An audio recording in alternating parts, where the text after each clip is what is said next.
Roland might think again about selling the club? No, as we said in the past, the club is not for sale, and we had several approaches from alleged buyers before, including the one of Mr. Varney. But a proposal like that includes a move away from the valley, and Roland du Châtelet knows how important it is for fans that the Charlton plays at the valley. The comments are outrageous. Obviously, I wasn't at the press conference, but I had a number of journalists on to me today, and the inference is that by naming me personally, she's attached me to bids which allegedly involve moving away from the valley. In fact, I have had some dialogue with Roland du Châtelet directly. I didn't get past the club not being for sale. To suggest that any of this has been inferred from my direction, that the investor I have has got any interest in moving the club away from the valley, is totally disingenuous. And I have written to Katrien Mayer this afternoon and asked her to retract that, because she knows that that is not the case, and I'm hoping that's what she'll do. So to be clear, Peter, the brief dialogue that you have had with Charlton hasn't had an opportunity to really outline what those plans would have been at this stage in the process?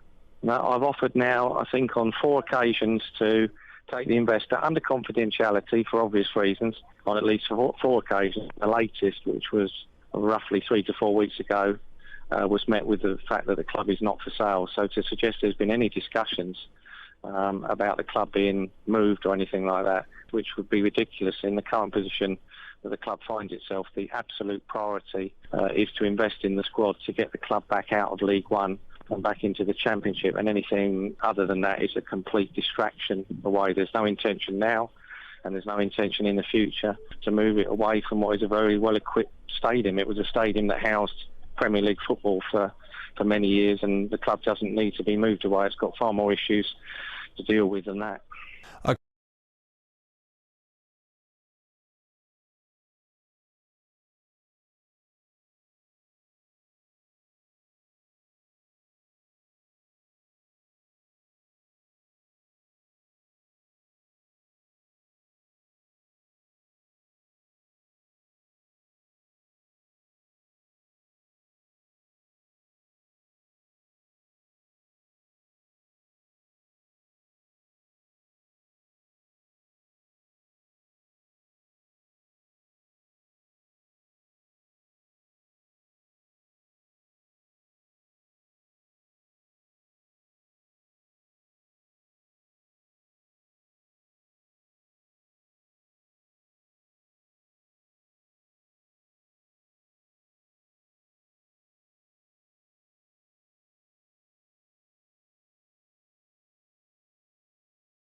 Now, this letter is causing a lot of controversy this morning. It's been sent to Sky Sports News HQ by a Charlton season ticket holder, and it essentially says that if he doesn't stop posting negative comments about the club on social media, he won't be issued tickets this season. Now, of course, Charlton faced relegation last season. They're now in League One, and they faced a lot of controversy. There's been upheaval at the club with a string of different managers over the last few years, and thousands of people have taken to the streets protesting about what they call mismanagement. Now, this letter is doing the rounds on social media. Lots of people accusing the club of bullying or blackmail. I want to read you one particular part.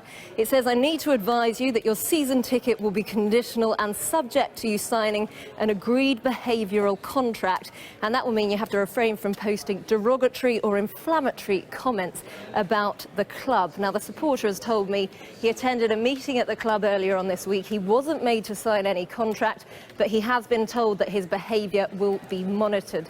I've spoken to Charlton in the last 10 minutes or so. They say that this is a one-off letter and it applies to the behaviour of that fan at the club last season. But we are expecting more from them later. Do stay tuned. We'll bring you the latest. Now, any diehard fan would do anything for their club, but would you sign one of these, an agreed behavioural contract? This is the exact letter Charlton sent to one fan after he posted his anger at the club's owner and chief executive. It threatens to withhold his season ticket unless he signs that rather curiously named agreed behavioural contract and guarantees he won't post derogatory or inflammatory comments about the club. Dave Lockwood has been the pitchside announcer here at the Valley for the last 24 seasons until he recently resigned in protest. He knows the fan involved and saw his tweets, which have since been deleted. While they did contain swear words, he says it's nothing more than you'd expect from a passionate but law-abiding fan. In short, nothing inciting hatred or violence. It was a sledgehammer to crack a Warner. It was bully boy tactics, it felt like. OK, it's only one letter, but for a football club to do that to a fan, what do they think is going to happen? It's gone viral today on Twitter, on social media, on Facebook. Everybody's tweeting it, and it's only, again, shown the club in a bad light. And would this contract even be binding, given every fan's right to freedom of expression? We asked a partner at a leading law firm. This was his blunt assessment. I think it's highly unlikely that this contract would stand up in court. It looks like a botched attempt at ensuring compliance from somebody who's saying things that are unwelcome from a club's perspective. No one from the club was available for comment today. Instead, they released a statement in which they said this was a specific set of circumstances relevant to only one individual. That's why he received the letter, and that's because he was posting abusive and foul messages on social media, the official accounts of Charlton Athletic, as well as being abusive on match days here at the stadium as well. The club says as he apologised, the contract wasn't needed and the season ticket was released. Better together, certainly, but this is yet another example of distrust and discord down at the Valley. Alex Bushell, BBC London News.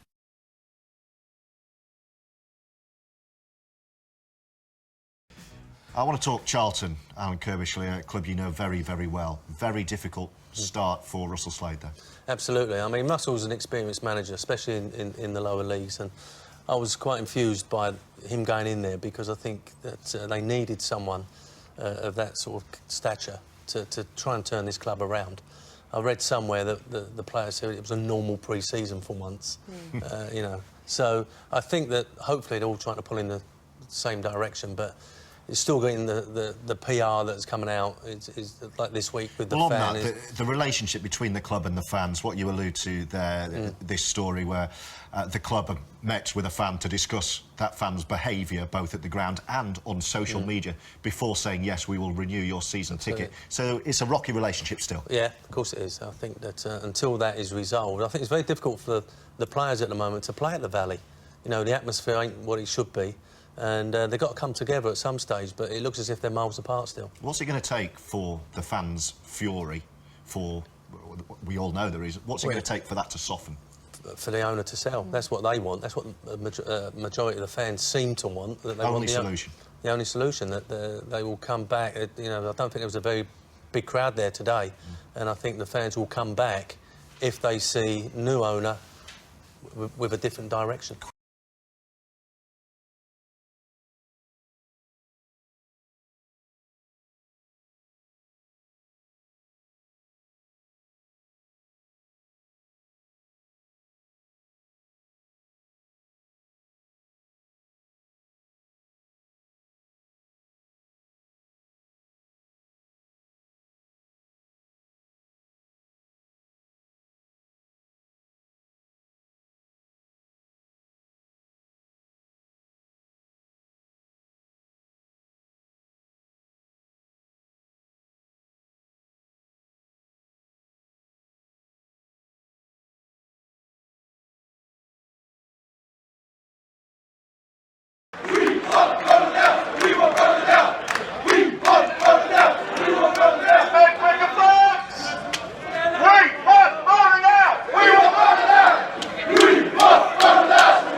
I just want to mention what happened at the Valley, because these are extraordinary scenes when supporters take things into their own hands, you know. A march to the ground, the Coventry fans with the Charlton fans, and then to actually go out. This is a proper military operation, this protest. They want their owners out, Charlton, and Coventry are trying to... And they've come together. They've come together today, and they've bought these 3,000 rubber pigs and chucked them on the pitch and held up because they feel they've got to do something to bring it to public attention. Can I just ask one question first? Is that right? Yeah, of course you can. Like, it's small enough, it's inside regulations, there's no reason why I can't have it in there. I'm not going to have a conversation. Can I have the flag, please? How do I get back into the game then? Because we put a lot of time into Excuse me, mate, can I ask why you're taking his flag off of him? Yeah, you can. We've been asked by the safety officer. Yeah, what you do? But these guys with the safety conditions, it's small enough. It's not theft, mate, can I ask? I've got this as well, mate. Don't worry about that. Do you want to take my shirt? Protest I'm just there, all the flag in there. Not the shoe, mate. Take my word. I understand, but it's not a safety issue because it's smaller than the safety regulations. It's not a safety issue, so why does the safety officer mind? Mate, we've got words that are not allowed to be expressed on the stage.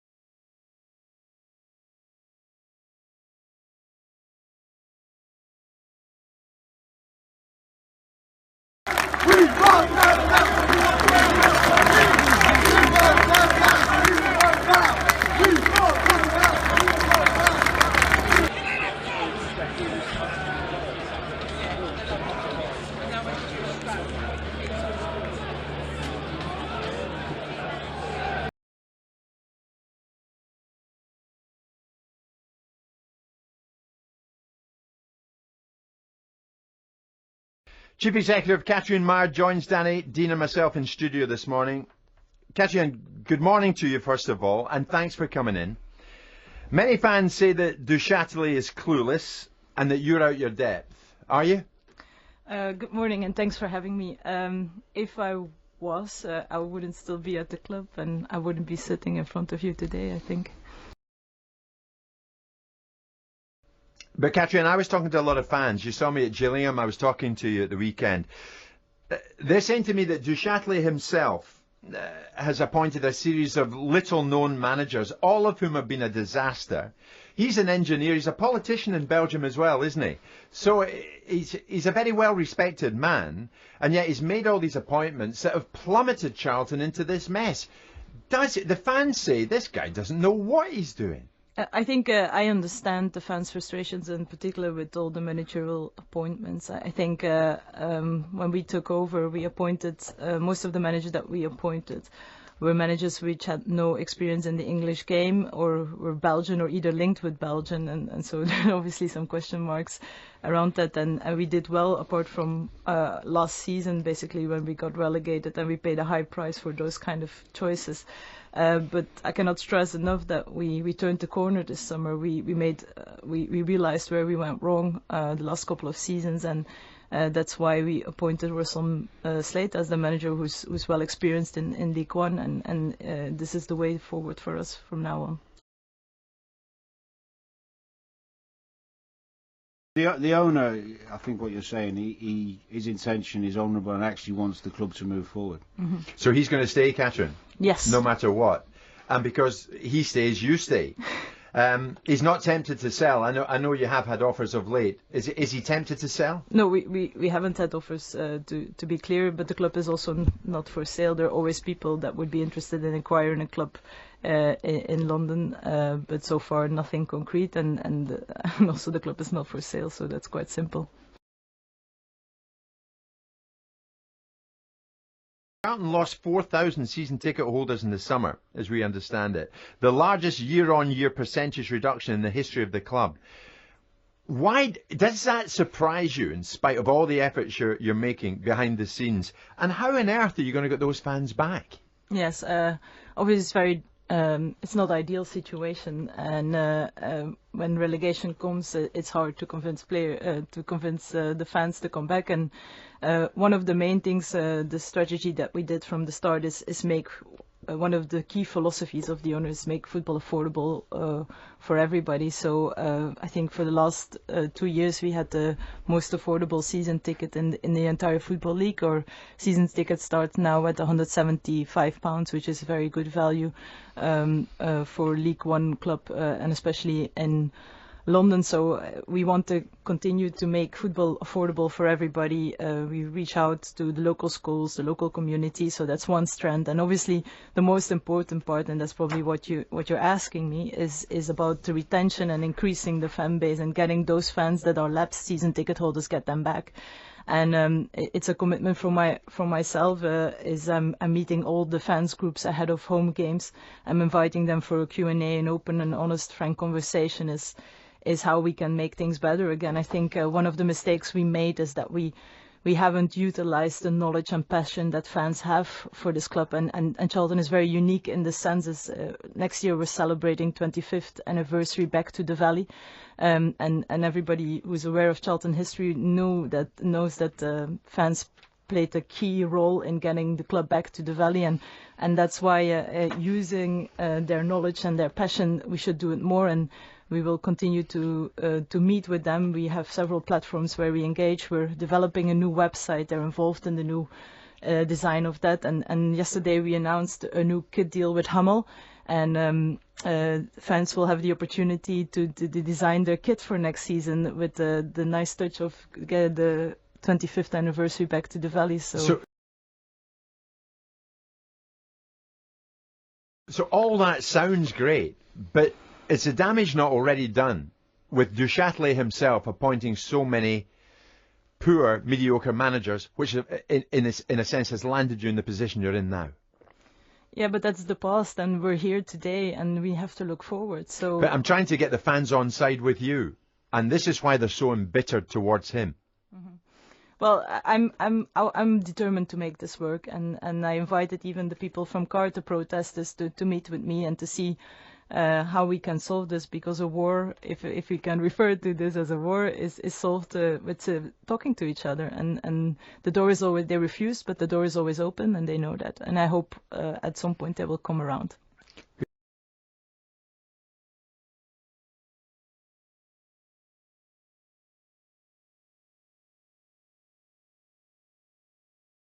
How depressed do you get, though, when you see the 3,000 foam pigs being thrown onto the pitch, or the plane that flew over that we saw at the weekend at Gillingham?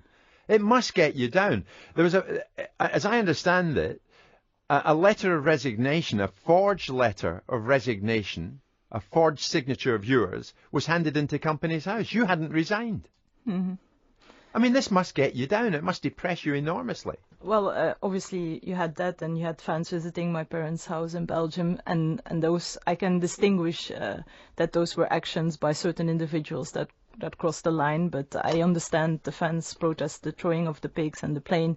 It's part of their frustration, and I'm a football fan myself. For over 22 years, I've been supporting my team, going to games, and we had promotion, we had relegation, and so I understand. The only unfortunate thing with the pigs, I would say, is that they obviously interrupt the game, and it seems that fans are obviously upset with myself and with the owner, but so they can protest before the game or after the game, but ultimately the only way is that the players can perform on the pitch and to try to avoid those kind of situations.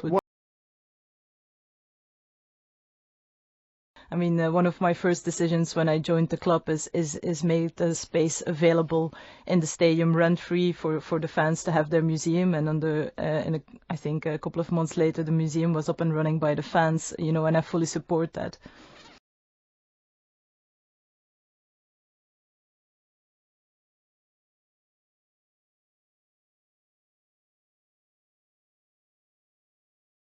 One or two people on social media are not having this player recruiter, Thomas Driessen. Who is he and what does he do? Yes, the famous and infamous Mr. Thomas Driessen. No, he's obviously one of the scouts. We have several scouts abroad and also in the UK. And what our scouts do is produce player reports that then go to the chief scout, who then starts recommending players to the manager. And currently we're averaging over 100 reports a month, basically in the UK. So we're getting well prepared for the January transfer window. So currently the system is that we get 3 different scouts watching a player home and away, and when they all get a certain percentage in the marks, I think it's 75%, they get through the second round, and then the chief scout goes and watches them, and then the last round is somebody of the management team, either the manager or his assistant manager, go and watch the player live.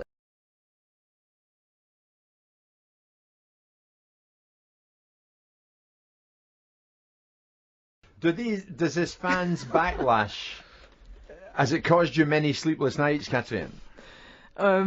Yeah, obviously it's.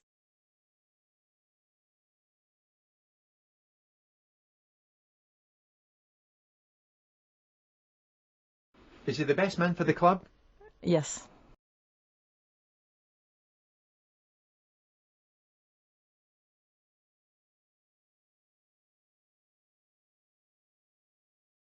Sorry, hello. I'm looking to be put onto the Jim White show in regards to Katrine Mayer. I'm a Charlton fan. Yeah, okay. Sadly, mate, we're not going to take any calls today because Katrine didn't want us to take any on the matter with her here or now she's gone either. But more than happy to hear what you've got to say and pass it over to the guys.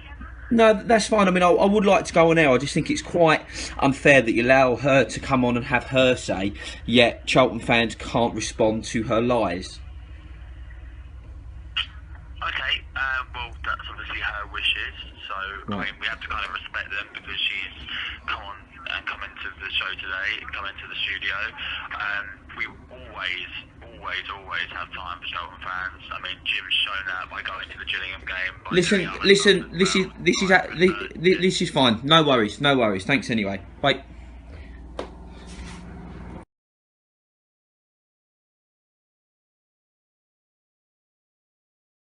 So you heard Catherine's interview yesterday with us here. It was live on TalkSport. What did you think, first of all? Because I wanted to try, Rick, to put the points that many of the Charlton fans were making to me when I popped down to Gillingham. You know, I was down there last weekend. And I wanted to put points to her. I don't know where it went. I hope you learned something out of it. What did you think? Well, first of all, Jim, I'd like to thank you for coming to Gillingham because I think that was a bit of a statement of your interest in what's going on at Charlton, and I think a lot of Charlton supporters who saw you there were impressed by that and the interest that you've taken in what's going on at the Valley. Oh, thanks, Rick. Thank you. But I think you ran into the problem that a lot of us have run into with Katrine, is that she doesn't really say very much of substance. And the problem with talking to her, and I understand why people say that there should be dialogue, is that there are no outcomes. When you ask what has Katrine Mayer and Roland du Châtelet achieved at Charlton, apart from getting relegated and losing 40% of the season ticket holders, you come down to things like the fan sofa, a house music DJ in one of the lounges. You come down to a sex on the pitch stunt, which was condemned by the Advertising Standards Authority, and you come down to a ridiculous stunt with having the centre pages of the programme printed in red and asking fans to hold them up in a half-empty stadium. The things that she claims the credit for, or she infers that she's responsible for, like the community scheme, the museum, cheap tickets, are all things that have been done by other people or have been part of Charlton for years. So the best you can really say about Katrine's contribution is that she hasn't smashed them up yet. Don't you think that she's just like the patsy, that she's just the front woman and du Châtelet is just hiding behind her? I felt a little bit sorry for her yesterday. Because, as you said, he's not fronting up. She's the public sort of face of Charlton. So I felt a little bit sorry for her. And it's no disrespect to Katrine, that I think in football terms, she's out of the depth. She might be, she's a lawyer, I think, isn't she? She's a lawyer, yes. She might be brilliant in that profession. Professional experience of working in football other than 3 months at Standard Liège or associated with Standard Liège before to come to Charlton. She's got no management experience. But the problem that we have as supporters, we all think she's out of her depth. Our experience from talking to her is that she's out of her depth. But the problem is, she is the chief executive. She is the person who he has chosen to put in the firing line. Yes. And he won't deal with us directly. Yeah. So we have to deal with her. And if she's out of her depth, then I'm afraid that that's a problem that he's created. What would you want to happen then, Rick? What do you want the future for Charlton Football Club? If you had all the power, what would you put in place? Well, I mean, we've all got sort of wonderful solutions that we could envisage happening, but they are not capable and have not shown themselves to be capable of running a professional football club in England. So it's hard to see a scenario in which somebody coming in and buying the club could be worse than them. Rick, it's Bob Mills here, and I'm an Orient fan, and we feel your pain. We're in a very, very similar situation there. But the question you sort of have to ask, and we ask it about Fabio Becchetti, although the one thing I will say about Becchetti is that he's always there. I bumped into him on train stations at away games. Yeah. So, you know, but what you want to ask them is, without any rancour and without any anger, why are you doing this? What is it that you're doing? What are your aims? Is there any reason at all that you bought this football club? And that seems to be the problem. And I know it's with fans, and it's why fans get frustrated. And I know people get angry and they can't hold their passion in. But the basic question is, look, rationally, why are you here? I think that's exactly the point. And of course, they give us very strange answers to that. I mean, Katri Amira is on video saying that it's about giving people the opportunity to watch the players of the future and then sell them to Premier League clubs. They talk a lot about the matchday experience and improving the matchday experience, which is lovely. And we all know that football is more than what goes on the pitch. But without what goes on the pitch, without that focus and drive and ambition to win matches and succeed, it's not very much at all, is it? Thing is, I remember one thing that I did thought come out quite well is that she assured yourself and Charlton fans that Russell Slade is in total control of the players that come in. He picks the team. Yes, they have a scouting network. They report back to Russell Slade. You've got a manager there who's obviously very experienced in that division. Obviously, Bob knows really well, did a great job for Leyton Orient. So on that side of it, didn't you see there was a bit of light at the end of the tunnel? Well, for 6 months last year, from November when Phil Chappell left until June when Steve Head arrived, they had no chief scout. And the only figure that we can identify in their scouting network is this Thomas Dreesen, who's a kid who scouts players off computers. And he was sending instructions to Chris Powell when Chris Powell was manager. He was drafting plans about how training should take place and telling Chris Powell where players should play. Well, Rick, that's how absurd they are. So do I think that Russell Slade's better? Yes, I do. But bear in mind that Russell is dealing with a setup which is completely dysfunctional. We've got 7 players on big money who can't play for the first team. We've got 4 of them out on loan because they can't sell them, on subsidised loan. We've got 2 others who are part of the first team squad but are not allowed to feature. That's George Teixeira and Barr. And we've got another player, Roger Johnson, who can't play because the fans simply won't tolerate him on the pitch. Rick, let me just jump in because I know you'll agree with me. Charlton have had a good crack at the whip in terms of airtime this week.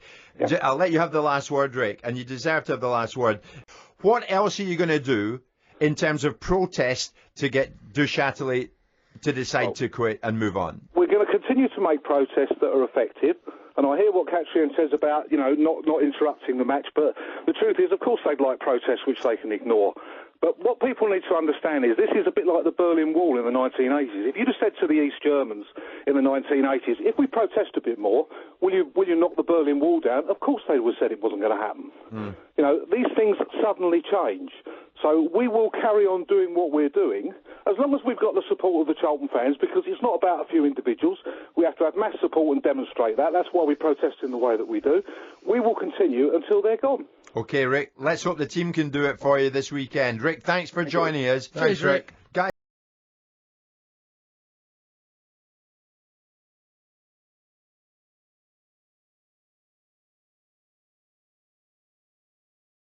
Happy birthday to you! Happy birthday to you! Happy birthday, dear Roland! Happy birthday to you! Woo! Hey, roll it out! We want roll it out! We want roll it out! We want roll it out! We want roll it out! We want roll it out! We want roll it out! We want roll it out! We want roll it out! We want roll it out!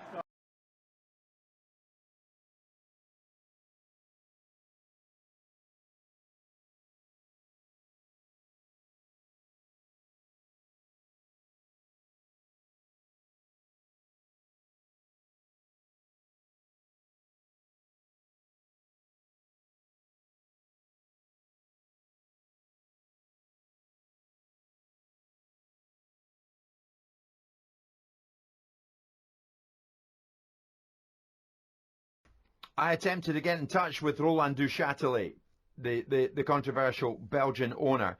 And he's just texted me back, and I've asked him if it's okay to quote him, and he has said yes.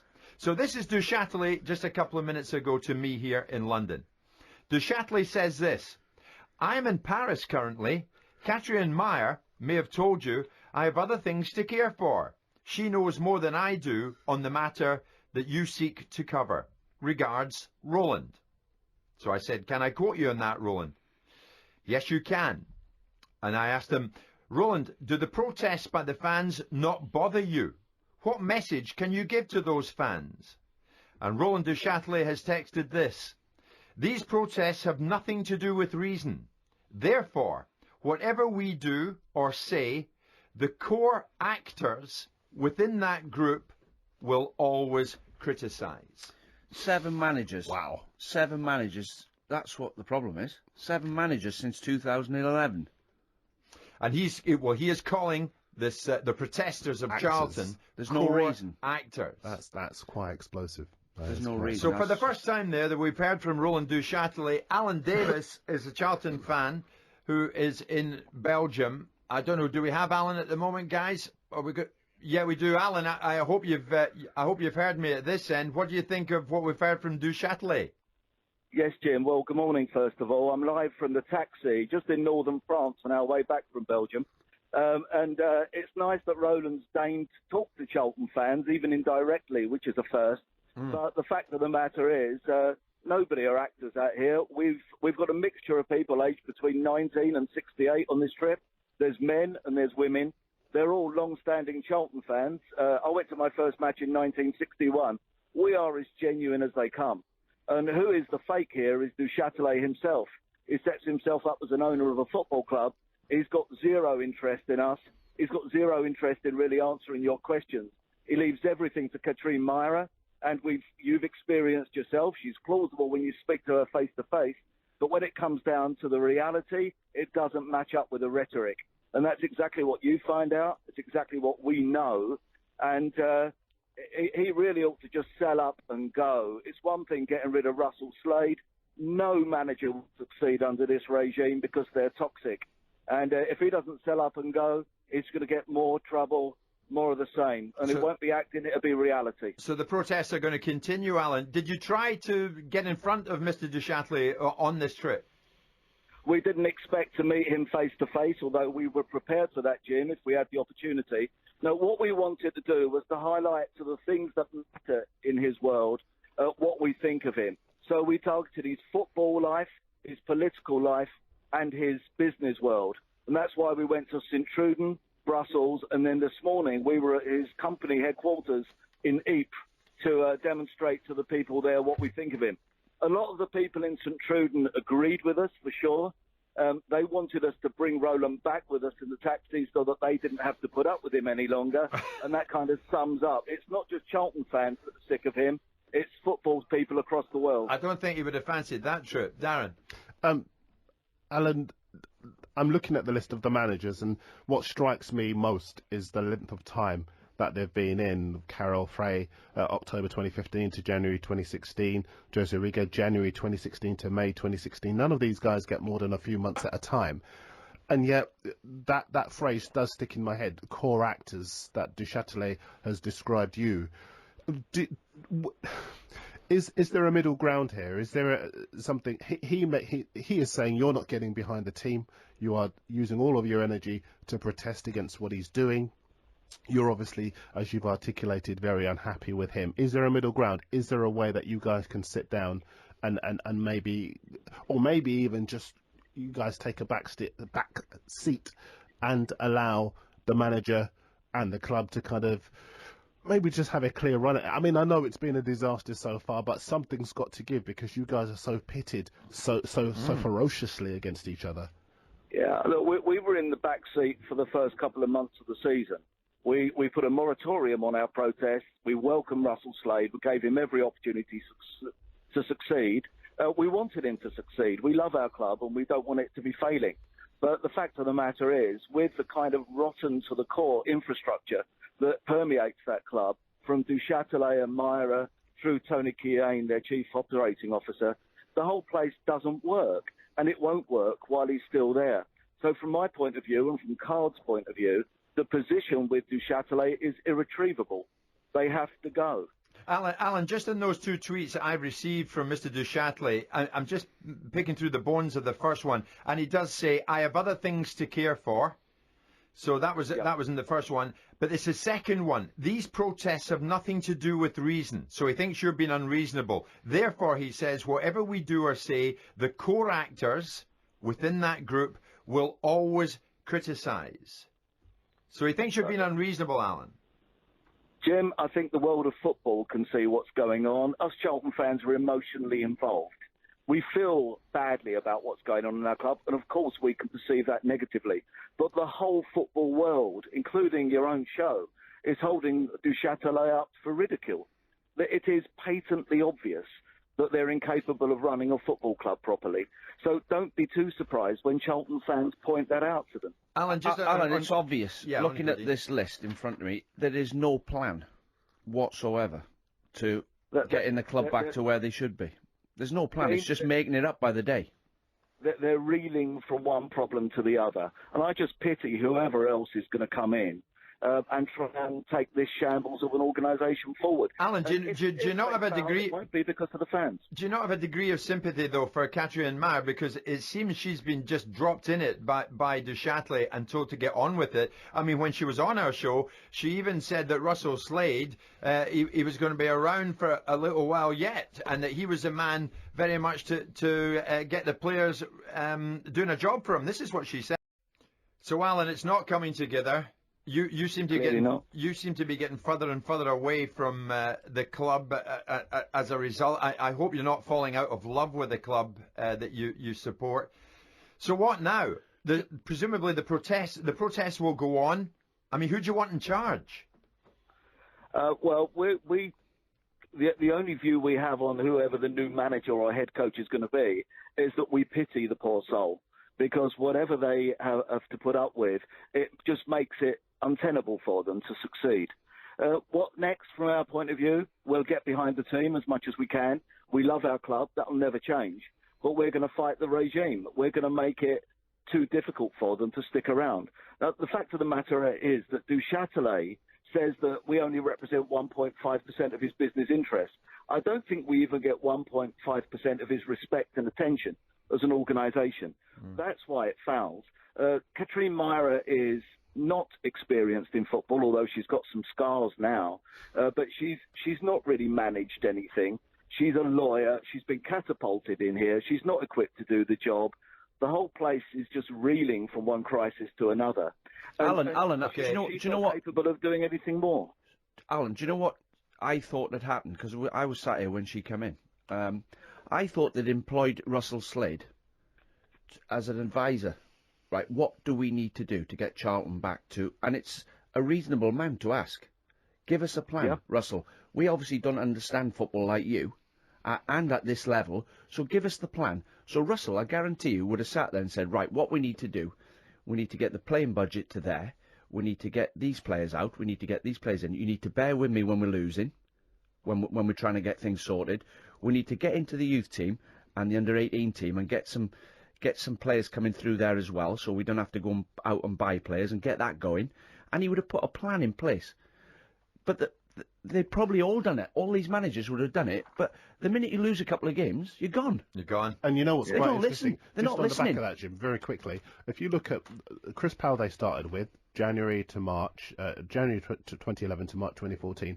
After that, it's a succession of managers with no real track record in English football, because they know that most English managers wouldn't go anywhere near the place. They were lucky to get Russell Slade, and they got rid of him after about 4 or 5 months. Alan, it's ridiculous. The boys are just